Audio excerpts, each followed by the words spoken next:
Formula One on 5 Live. Hello and welcome to the paddock here at Zandvoort Circuit. We have just watched the Dutch Grand Prix and it was a rather long Grand Prix, quite an exciting Grand Prix. Lots to discuss after that one, and it was Max Verstappen on the top step of the podium, taking his third victory here in front of the home crowd, his 9th consecutive win this season and his 11th overall. Supreme as ever, he came home in front of Fernando Alonso in the Aston Martin and Pierre Gasly in the Alpine, completing the podium. I'm Rosanna Tennant and I'm thrilled to say I am in the Aston Martin hospitality unit. We follow the glory, don't we, Alice Powell, Jenny Gow and Harry Benjamin. Here we are. Glory hunters. We are the glory hunters. I thought you were going to say we are the glory. Oh, we are the glory. Yeah, that's the power and the glory. That's us. We're just hopping from hospitality unit to hospitality unit on these Chequered Flag podcasts now. Well, we must have known something because we did our preview after quali in the Alpine hospitality. Pierre Gasly goes and gets a third, and now here we are in the P2 man's hospitality, Fernando Alonso's, still serving up all the treats. I've just had a couple of pieces of fudge, and I'm going to try and fudge this podcast because there's quite a lot to get through. So let's go right to the top. Max Verstappen led the field away, and as the lights went out, we were talking on commentary, weren't we? A few spots of rain, and suddenly the heavens opened and Max Verstappen lost the lead because it was all about when to come in and change those tyres, Harry, wasn't it? Yeah, it was actually his teammate, Sergio Perez, who made the correct call right at the start. And he came into the pits at the end of lap 1 and stuck on the intermediates, as did the majority of the field, but a few stayed out persistently on the soft compounder tyre just to see if this light rain was going to get lighter or suddenly get heavier. Then eventually got heavier and heavier, and Verstappen did come in. And he lost positions as a result of it. But he did then climb through and retake the lead. So he did have to do a little bit of overtaking, more than we thought he would do during this race. But it was a good race. It hasn't been, the whole weekend hasn't been as predictable, I don't think, as it could have been. You know, Verstappen walkover, topping every FP1 session, qualifying on pole, blah, blah, blah. You know, it wasn't as straightforward as that. Felt like he had to work a little bit harder, and the weather made it a great one for us. We've had rain throughout our time here in Zandvoort, haven't we? But actually, that rain we had at the start of the race, that was the heaviest we have seen. And I'm looking at Jenny Gow because you and I out there, we're really taking one for the team this weekend, Jenny. We've been in the rain, we've been sheltering. That was quite heavy, that downpour to start with. Have you tried out? It was biblical, wasn't it? It was. There's only been a couple of times in my history of doing this sport where it's rained that hard. I think you said Germany was one of them. Yeah. Canada, 2011 That was your first one, wasn't was my it? first one. So you could say that the rain has followed me back to F1. Sorry, not sorry at all. It's given us a great race, as Harry said, hasn't it, Alice? And it's a really different proposition, this track, when it's raining like that. We were talking about, maybe some mixed conditions during this afternoon's race, but it was pretty extreme. I didn't know whether we expected it quite early on. I think we were waiting for the rain to come at the start of the race. It wasn't coming. Then we looked outside the commentary box window and we thought, it's coming. And the rain did come. So then it was that dash for everyone to dive into the pits. I did think that maybe Max Verstappen had left it a little bit too late, but got that wrong. He timed it nicely, and I'm amazed. Everyone did a pretty good job. Actually, that's a lie. I think they did a very good job of staying on the circuit and not going off. Because, slick tyres in rain, full stop, let alone rain like that, is not a very nice mix. No, it is not. We're going to talk more about some tyre whisperers this afternoon a little later on. But let's hear from our championship leader then, Max Verstappen, on the top step of the podium here in Zandvoort in front of his adoring fans. Hey Max, congratulations. You made all the right decisions today, and even when you did see that you kind of got on top of them, that must feel really satisfying in front of your home fans. Yeah, it was immediately a tricky start. On the grid it started raining. I thought together also with the team that it was going to be only like a little downpour, but then maybe you could stay out on slicks, but unfortunately it didn't. But this is probably more like a gamble where sometimes it works out for you or not. This time it didn't, but on the other hand it made it more fun. There was definitely a race going on after that, because I saw the gap was like 13 seconds or something, but then luckily within a few laps it was down to 3 seconds, because I think on the intermediates as well we had good pace. And once we made the stop again to go onto the slick tyres, the car was behaving really well. I could look after my tyres well, and push when I really needed to push, and everything was very smooth. We heard Christian congratulating you on equaling Sebastian Vettel's record of 9 wins in a row. I know that records aren't like what you're aiming after, but it must be satisfying for you and for the team that you're on this incredible run. Yeah, it's of course something I never thought was possible. I mean, to win 9 in a row, even when you have the best car on the grid, it's always incredibly tough, and especially with a day like today, you know, everything is basically against you, and it's easy to trip up, make a mistake, go off. But we didn't. We stayed calm, and to win a race like this today is definitely very, very rewarding. And then, of course, being at your home Grand Prix as well with all the fans makes it even better. Great stuff, thank you. Well, Max Verstappen making it 9 consecutive wins. Can he make it 10 consecutive wins when we go to the Ferrari heartland, the Temple of Speed, Monza? That's where Ferrari need to perform, but I have a sneaky feeling you can throw anything at Max Verstappen at the moment and he'll come out on top. He's got a couple of days to turn around, a little celebration maybe here or there, and then straight into Monza. That's a difficult and different circuit, isn't it, Alice? It is, and I'm saying, talk about celebration, it just seems that every time Max Verstappen wins, each radio message after the race, he just sounds calmer and calmer. It's almost like, yeah, it's just normal for me now, and I guess it is. And will we see that resume at Monza? Possibly. Will Ferrari do a good job at Monza? Well, looking at their pace this weekend, I hate to say this to Fosi, but it's not looking good for them heading to Monza. No, and Charles Leclerc sustaining some damage early on in the race. And Jenny, you were across that right from the get-go. Damage to his floor, which meant he just really fell through the field and eventually had to retire the car, didn't he? Yeah, it was slightly heartbreaking to watch, isn't it? When you can see someone hopefully has the potential to do well, and then a little contact, the floor gets broken, and especially on these cars, the floor is so important, it's integral to the whole aero. So as soon as you get something gone wrong with the floor, then that basically means you have to make one of 2 decisions. You can carry on and see what damage is, or you have to pull in the end. He had to pull in, and yeah, a really bad weekend for Leclerc and Ferrari at, as you say, exactly the time when they wanted to come back into the fight, get ready for Monza and come out with all guns blazing, and it's not gone that way. No, it certainly hasn't. We heard him telling the team sort of how to operate in qualifying yesterday. Carlos Sainz coming home 5th. But let's go back to our podium finishers, because we are in the Aston Martin hospitality unit. A very lovely place to hang out, actually, on a Sunday afternoon, Harry Benjamin, isn't it? Just you How was eyeing the up. fudge? I'm eyeing up now. I had to have 2 squares. They were actually stuck together, and do you know what? Don't regret it. You can't help that. I nearly said, well, I'll put one back. Absolutely not. I need sustenance. You can't finger a fudge and put it back. Well, no, that's right, Jenny. That is right. She And went do you for know a what? 2 fudge strategy. I'm a principled lady, and I will no. follow that to the grave. Fernando Alonso finishing 2nd, his 7th podium, and of course now cementing his place as 3rd in the standings, because it was pretty tight, wasn't it, between himself and Lewis Hamilton. It was 1 point. He's now managed to pull away a little bit, hanging on to that 3rd place in the standings. Aston Martin brought some upgrades here this weekend. This podium means that they're working, or is it just because the race was so chaotic? You're right there, Alice. You cough up chicken, don't Me you and worry. Jenny have just lost it here in the corner. I'm looking to Harry Benjamin then. Come on. Yeah, I'll carry it through, don't you worry.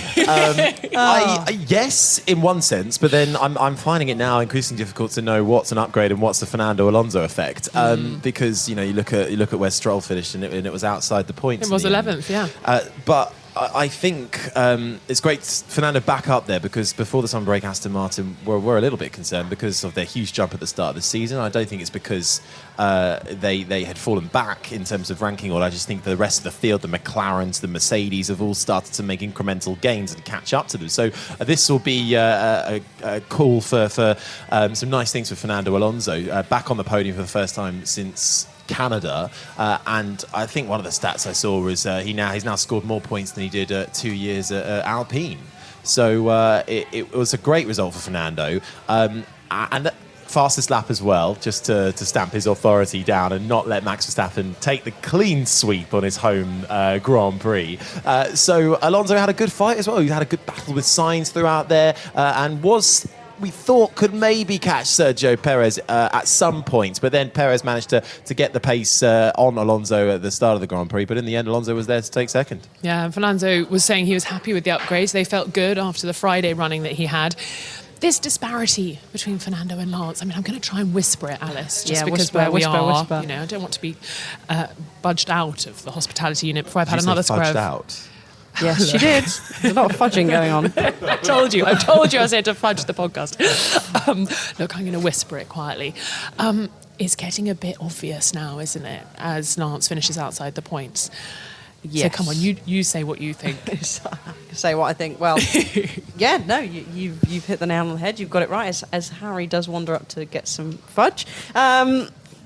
Yeah, it's a tough one because obviously his dad's involved with the team. It's a difficult one, and they brought Fernando in to basically, you know, bring the team along. Seb was obviously retiring, so there was a seat vacant there, and I think it was a great pick by Aston Martin. But it is time, really. Stroll needs to try and close the gap because Aston Martin, as a team, ideally, you need 2 drivers there in the top 10 and fighting for those podium finishes. Just worth saying, from Lance Stroll's point of view, he did come into this race weekend with an infection. He had a bandage just below his ear for that entire weekend. Then, when he was out, he didn't pit. He was one of the only people to stay out there. And all of those guys who decided to stay out, whilst it was very brave to stay on the slick tyres, it didn't pay off for most of them. So he got held up by Charles Leclerc for a lot of it, and he chose the wrong tyre strategy. So I think that shuffled him out of the order that he should have been in if he'd have done the same strategy as Alonso. Here we go. Here's someone who wants to stay in the Aston Martin hospitality unit a little I like longer. it here. Well, but I mean, now having had a piece of fudge, I kind of want to stay here What as can well. I say? But Jenny, I agree. It's a sort of complicated situation there. Yeah, there is that. But then if you look at qualifying, like he was out, he didn't make Q3. He was in 11th. He was He's just been under a anonymous all second weekend. off. Yeah, he's been off all weekend, and yeah, that's probably us being really brutal. Yeah, maybe he was, and there's nothing worse than not feeling very well driving in a race car. Oscar Piastri, I think he did an outstanding job as a whole bowl of fudge and brownies appears on the table now. I'm not going to have a brownie unless it's... Cast. Oh, No. You fudged that name up, mate. Oh. Butchered that. I have to tell you, I'm never going to be able to have a brownie if it's not got an Aston Martin logo on the top of it. These ones look absolutely incredible. That'll have to be a treat for once we've finished recording. Well, let's hear from Fernando Alonso and hear how he's feeling after that second place finish here in Holland. Fernando, congratulations. Great to see you back on the podium, and that was a hell of a drive from start to finish. How do you feel? Yeah, I felt great today. The car was, it was alive. I think I was feeling connected to the car today from the beginning. So we overtook a few cars at the start, and then in the very difficult conditions in the first laps, we were very fast, even faster than Max. And yeah, at the end to finish P2 after the difficulties that we went through in the month of July, it feels like, as I said, being alive again. To hear you talk about being as faster than Max, that must be a really satisfying thing to be able to say and give you a lot of hope that in the next few races that win. Absolutely. I was happy with the car. I was in sync with the car. So if I wanted to push, the car was responding well. If I wanted to save a little bit tires or something, the car was also giving me the right answers. So it's one of those races on Sundays that everything works fine.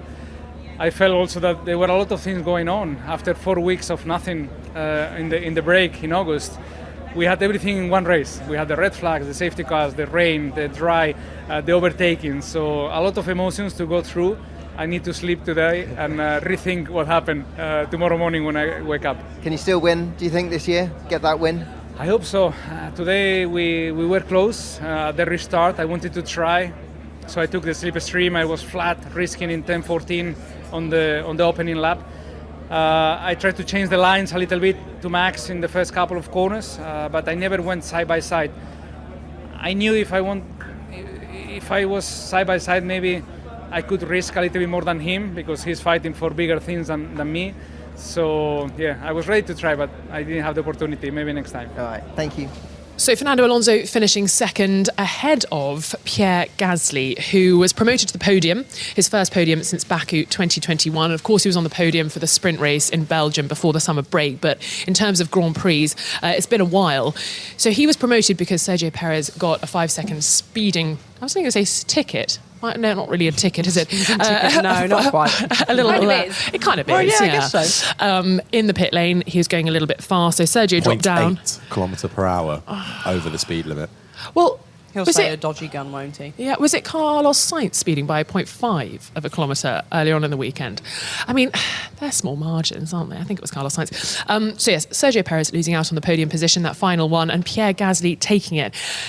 Alpine, it's been an interesting few months, hasn't it? I mean, when we left Belgium, we didn't really know who was steering the ship. I don't think we really do. I know Bruno Faman is kind of there or thereabouts, but what's really going on there, Alice? I'm looking to you on this one.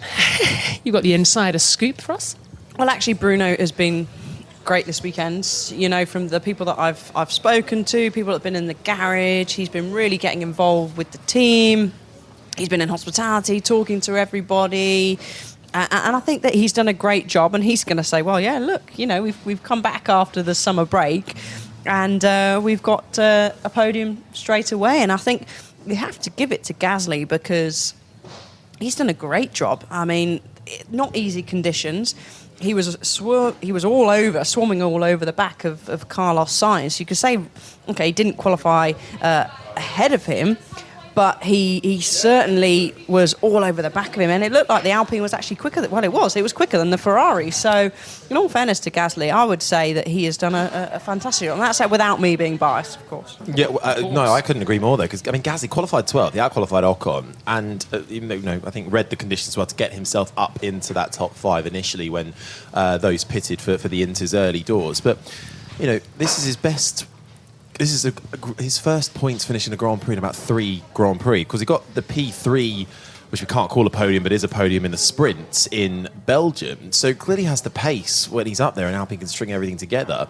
And it is a double points finish for Alpine as well, with Ocon just about getting into the top 10, stealing a point. But Gasly's super impressive. He had the pace. He was battling all race long. It was great to see, finally, a good result pay off with points as well for Pierre Gasly, because I don't think it hasn't been the season he wanted. They would have had more points. There's a couple of races where, Hungary and Melbourne, where both Alpines have come together and taken each other out in good points playing positions. So I think this is going to give the team a massive boost going forward, especially with all the management movement in the background, which can get distracting as well, I think. So it's good to see. Yeah, I think it got distracting actually on Thursday, didn't it, Jenny, with Esteban Ocon, obviously Pierre Gasly's teammate at Alpine, being kind of quizzed on the strategy of the team and where it's going, with Otmar Zafnar being booted out before the summer break, as well as Alan Permain. And as a driver, it's the last thing you want to be talking about in the media pen. You want to be talking about your hopes for the weekend, how the car's feeling, and all that sort of business end is not really what they want to be chatting about, is it? Yeah, and I think Ocon got a little bit rattled on Thursday. He didn't really want to talk about what this overall strategy is for Alpine. He's here as a driver. He wants to concentrate on driving. It's not about the politics for him. That's not what floats his boat. So he wanted to get back into the car and get driving as soon as possible because, yeah, for him especially, he was a little bit tetchy on Thursday. Yeah, well, a solitary point for Esteban Ocon, finishing P10, but his teammate way up the road, P3 for Pierre Gasly. Let's hear from him. Pierre, congratulations. It's so good to see you back on the podium after a couple of years. Just how does it feel? It feels good. I must say it feels good, and especially, start of the season, I felt like we were pretty unfortunate on many occasions, and we're like, okay, there's nothing we can do. We just got to keep trying hard, keep pushing, keep focusing on ourselves and improve what we can and what we have in our hands. And today was an insane race, like a lot of actions, a lot of calls. I called it on lap 1 to box straight away. We had great pit stop, great strategy. The pace was good. I could keep up and even pull away from the Ferrari and kind of stay not too far from Fernando, and it just got me very excited again. We're fighting for this position is obviously a lot more enjoyable, and we had a small penalty, 5-second penalty, but luckily on the other side, Checo had a 5-second penalty as well, and it all worked out. You had so many big calls to make today, and it felt like you made every single one right in a way that not others didn't, and you were beating other teams that you struggled to fight against. How much confidence does that give you and the team going forward? Just know we gotta be sharp, and in these conditions there is a lot to gain and there is a lot to lose as well. So it's always, you got such a short time to decide, and out of turn 4 to turn 13 on lap 1 I was like, I want to box, and then for a second I was like, might be one lap too early, and straight after I just took the radio and I told the team, okay, I'm boxing, because I knew there was definitely a bigger reward from where we were. And after that it was just about trying to put some strong laps, and the car felt great. We managed to do a good step from Friday to Saturday and also today, so I'm very pleased. 15 points feels good, and also for the whole team, it's a massive boost, motivation boost after the top 3 in the sprint in Spa. Now straight away the weekend after we get a podium, I'm really pleased for all the guys. Great stuff. Congratulations. Enjoy tonight. Thank you. So that was Pierre Gasly rounding out the podium finishers, and sometimes it's circuit dependent, isn't it? Some drivers go well in particular places, and Pierre Gasly has been good here in the past, hasn't he, Alice? Yeah, he finished 4th here last year with AlphaTauri, and so every driver has one of their favourite circuits, or one that you just seem to gel with. It seems like Gasly maybe likes the old school sort of circuits where there's not much room for error. So yeah, no wonder that he's pleased. That I know that everybody at Alpine will be over the moon as well. And as we mentioned, Sergio Perez was a driver who missed out on the podium today after getting a 5 seconds penalty for speeding in the pit lane. We'll talk about him and the other drivers after this. Well, Sergio Perez had his work cut out today a little bit, starting from P7. Always frustrating when your teammate's starting from pole. He was on for a podium until he got that penalty. P4 for him today. Harry, another frustrating weekend for Checo, when really he needs to be making it a 1-2 for Red Bull from now until the end of the season. Yeah, I was really pleased to see him make the right call right at the start of the race and stick on those inters and suddenly leading the race, because I almost felt a bit relieved for him, because I was like, okay, great, Perez, he's made the right call there with the team. We don't know exactly who instigated that call, but I can imagine Perez had a lot to do with it. Over the team radio, he sounded fairly cool, calm and collected. Didn't go his way in qualifying, and in fact, all weekend long, he's been way off Verstappen's pace. Everybody has, but when you're in the same car, then it's an issue, isn't it?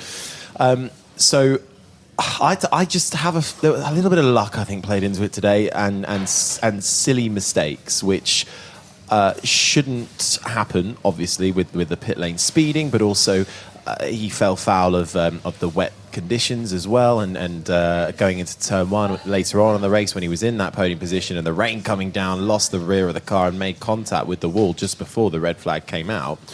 That he shouldn't be doing those things, but I think unlucky as well to be caught out in that position with the water. But at the same time, I don't think we'd be picking much up on the pit lane speeding issue if the last few rounds hadn't have been so detrimental for Perez, which I know is a pretty obvious thing to say, but I just think that I just want Perez to have some sort of consistency now, and he was so close to getting that, and I thought he wasn't trounced by Max Verstappen today. It wasn't 30 seconds after 5 laps behind his teammate. But of course, the weather helps with that a little bit, and the safety car. But and it was dry for a fair amount of the race as well, too. So, and at one point, Alonso was catching Perez, and we thought, oh god, here we go.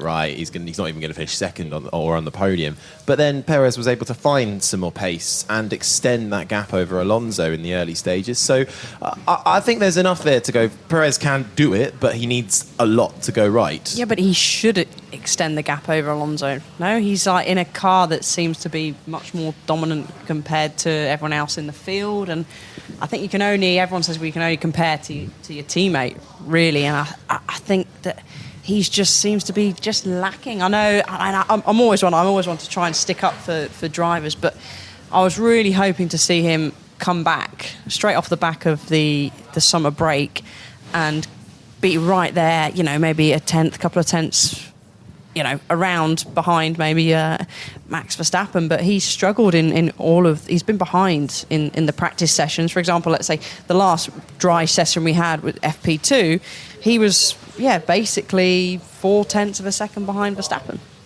Nearly 5 tenths. We all talk about the pressure on Perez and this need to perform to keep that seat. But in reality, if you look around, who else would they be tempted by to put into that seat? We're talking about Daniel Ricciardo. He's not even here. He's broken his hand. So is there someone that's really putting pressure to get that seat? And and be in contention to partner Max Verstappen, who is arguably in the form of his life. Well, yeah, and I think every single driver on that grid is a good driver. And I think you look at Albon as an example. He went into that seat, maybe went in a little bit too early, and he wasn't enough developed for maybe some of the pressures that were coming his way. But I think at the end of the day, it's not driver skill that it makes people crumble, let's say, in that second Red Bull seat. I think at the end of the day, it's just the mental side of things. It comes down to that because they all deserve to be there. You know, Perez has won a race. He's a race winner. He's beaten Max Verstappen. But Max just seems so strong mentally, and he's really built that team around him that I think going into that seat knowing how mentally strong Max is, you need to make sure that you go, well, that doesn't faze me. You know, and it's so easy for me to say. It's a lot easier said than done. But I think at the end of the day, you need someone that just has nothing affects them mentally, basically. And, you know, we're only human. They are certainly only human. Well, a couple of days to go, and then Sergio can have another stab at it in Monza. Behind him was Carlos Sainz finishing P5 ahead of Lewis Hamilton P6, who had a good run, actually, given that he started out of the points positions this afternoon. Lewis Hamilton, what did you make of his drive today, Harry?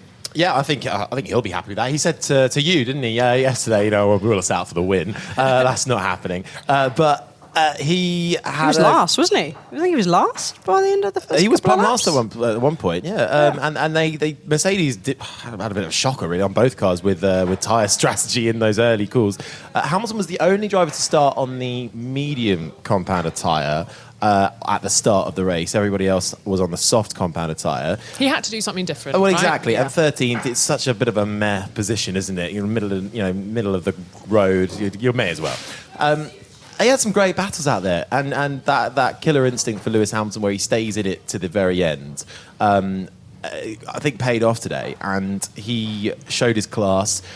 He kept his cool and had some great fights. He was involved in some great midfield scraps. I think the Yuki Tsunoda train at one point, which we loved in the commentary box. You didn't mention Yuki Tsunoda at all today, Yeah, I finished the commentary thinking, God, we talked a lot about Yuki Tsunoda, didn't we? But he had a great race, but he kept the likes of Hamilton, who were out of position, behind him, and then Hamilton had to really fight to get through.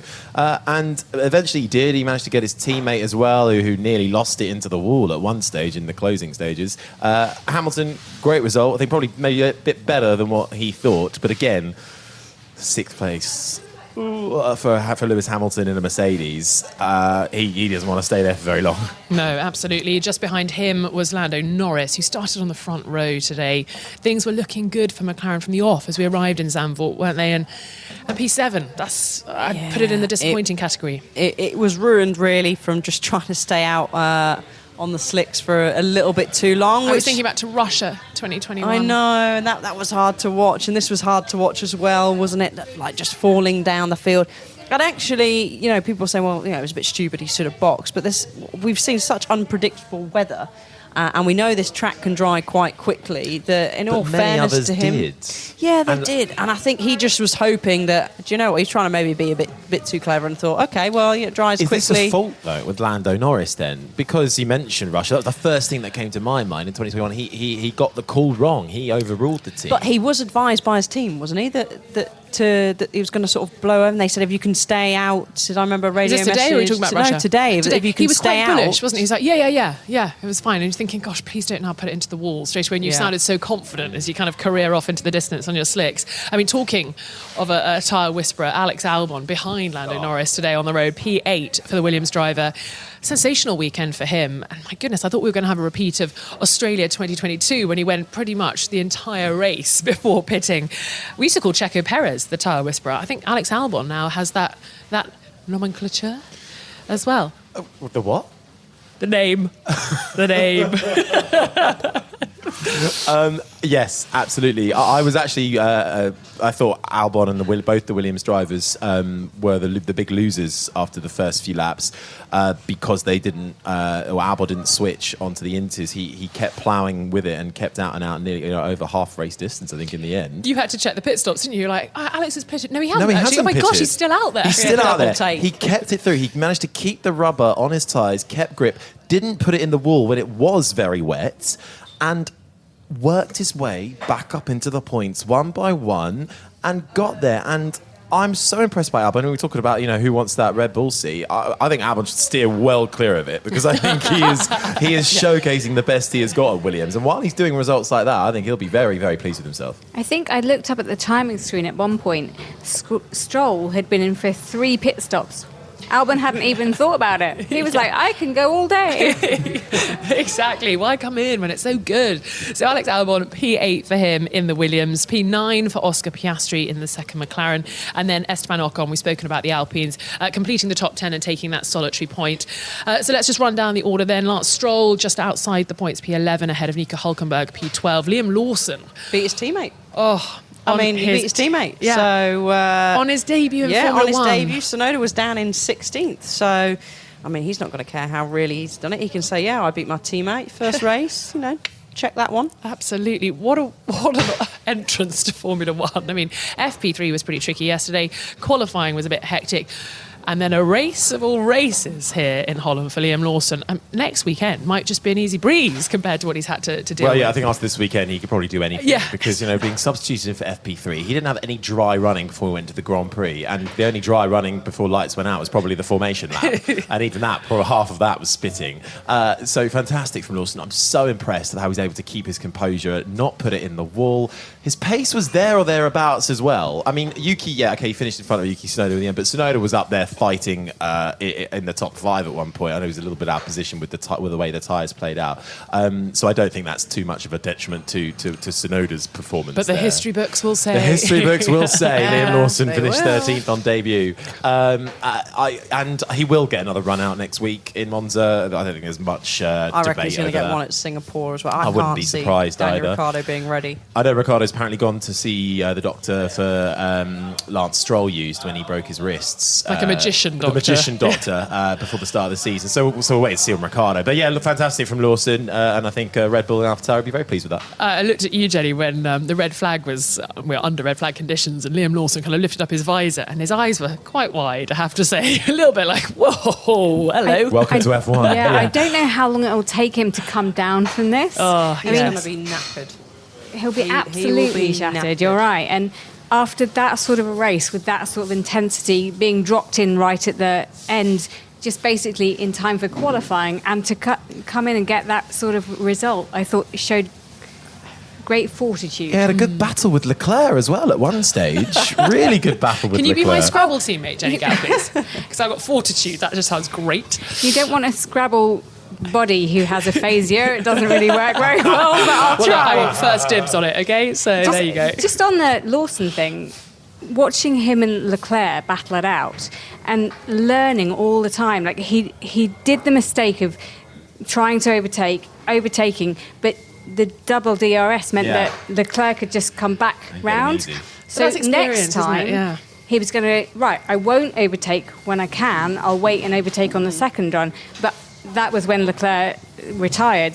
But he's learning, and that sort of battle with Leclerc does him no harm at all. Absolutely. I bet he didn't think he'd be battling with Charles Leclerc when he woke up this morning. Kevin Magnussen at P14, then behind Liam Lawson, Valtteri Bottas P15, Yuki Tsunoda at P16, George Russell P17, and then Zhou Guanyu heading into the gravel during that deluge, P19, but obviously not finishing, Charles Leclerc retiring with damage, and then the 20th driver, Logan Sargent, with that crash. He spent a good deal of time in that deck chair, camping chair, He was whatever you there want for to the call it. majority of the race, wasn't he? Yeah. And a great view for him. Yeah, But, great view. tough weekend for the Americans, I think. So that is all how it sort of shook out. It was the first Dutch Grand Prix to be red flagged, but we had a bit of everything, didn't we? A smorgasbord of what you can see in a Grand Prix. You're laughing at me, Harry. You listed all the things we had at the end of commentary, and I thought, my goodness, yes, we've ticked all the boxes. Yeah, I'm so relieved in a way because I was a little bit worried at the start of the race. I thought it was going to be a bit of a be this walkover. tired after Yeah. the Grand Prix. Yeah. It's not doing the commentary, but just the action and having to just, it's actually just sitting next to Harry. It's tiring. Yeah.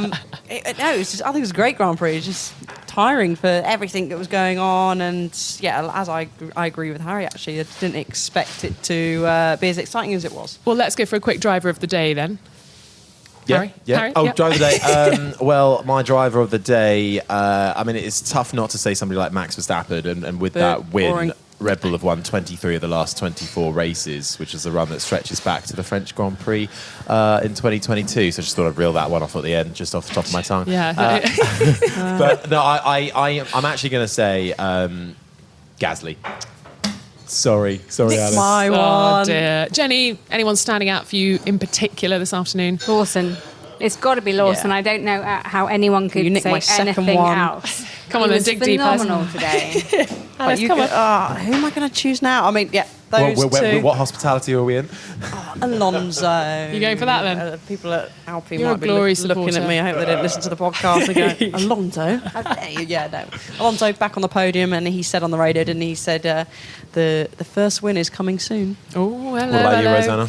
I'm going to go for Alex Albon. I think he's been great all weekend long. I think we thought it might have just been a little false dawn in practice, but it's come good, and I thought he hung on to those tyres incredibly. I mean, I wouldn't be able to do that, but hey, I couldn't do any I of it. think you should give it a go. I couldn't do any of it. Well, if To be honest, Lawson nothing. can't get race next week, why don't you go in? Look, they'd have to wedge me into the seat, and we all know my tummy's growing now that I am about Oh, nearly we're going five, into height chat now. 5 months no, pregnant. oh, I think you'd no, never no, get me let's out. please stop. So, I think I've bored people enough with that. And the fact that she's just about to see off all of this fudge, and there must be about 40 pieces I've had about there. 5 during the course of this recording. please don't Top weigh tier. me. Please don't weigh me before Monza. Height is fine, weight is not. No, exactly. Well, we're lucky we get to do this all again in a few days' time because we're heading to Monza where Ferrari would like to go well, but I fear it may well be a certain Dutchman on top again.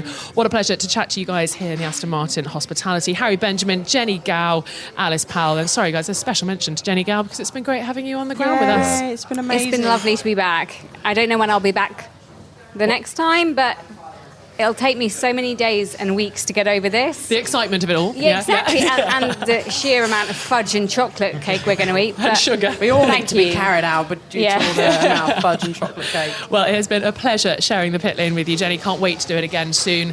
Right, I think that concludes matters. Let's all head back to the UK. You're on the ferry, Jenny. Some of us are flying. Oh, it's been quite a weekend. This has been an IOG production for BBC Radio 5 Live.